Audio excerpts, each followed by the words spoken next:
BNP নেতাকর্মীদের বিরুদ্ধে থাকা মামলা দ্রুত শেষ করে শাস্তি নিশ্চিত করা জরুরি বলে মন্তব্য করেছেন প্রধানমন্ত্রী শেখ হাসিনা। সকালে গণভবনে কৃষক লীগের প্রতিষ্ঠা বার্ষিকীর অনুষ্ঠানে তিনি এই মন্তব্য করেন।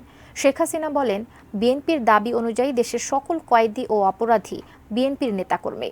জেলে বন্দী থাকা নেতাকর্মীদের যে হিসেব দলটি দিয়েছে, দেশের সব জেল মিলিয়েও এত কয়েদি নেই বলেও জানান সরকার প্রধান। এর আগে কৃষক লীগের 52তম প্রতিষ্ঠা বার্ষিকী উপলক্ষে সংগঠনটির নেতাকর্মীরা তাদের সাংগঠনিক নেত্রী শেখ হাসিনাকে ফুল দিয়ে শুভেচ্ছা জানান। পরে আয়োজিত অনুষ্ঠানে আওয়ামী লীগ সভাপতি বলেন, খাদ্য ও পুষ্টি নিরাপত্তা নিশ্চিতে আওয়ামী লীগ বরাবরই কৃষির উন্নয়নে গুরুত্ব দিয়ে আসছে। তিনি ক্ষমতায় থাকলে কৃষির ওপর ভর্তুকি দিবেনই বলে দৃঢ় প্রত্যয় জানান আওয়ামী লীগ সভাপতি।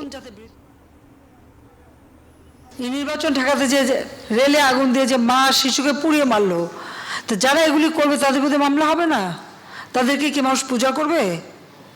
তাও তো তাদের ভাগ্য ভালো যে আমরা ক্ষমতা আছে, আমরা ওইভাবে তাদের মতো প্রতিশোধমূলক না দেখে এখনো কথা বলার সুযোগ পাই। সারাদিন কথা বলবে, মাইক লাগায়, তারপর বলে কথা বলতে দেয় না। আর আওয়ামী লীগ অফিসে তো আমরা ঢুকতেই পারতাম না, তাদের একটা নেতাকর্মী যেতে পারতো না। মানে কিভাবে তারা অত্যাচার করেছে আমাদের উপরে।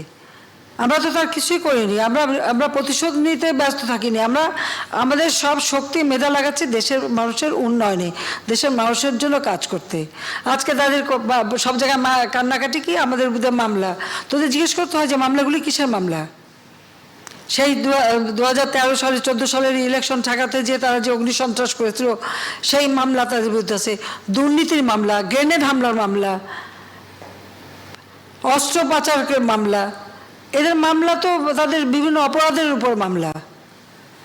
তারা অপরাধ করেছে, তাদের বিরুদ্ধে আইনগত ব্যবস্থা নেওয়া হচ্ছে, সেটাই তো বাস্তবতা।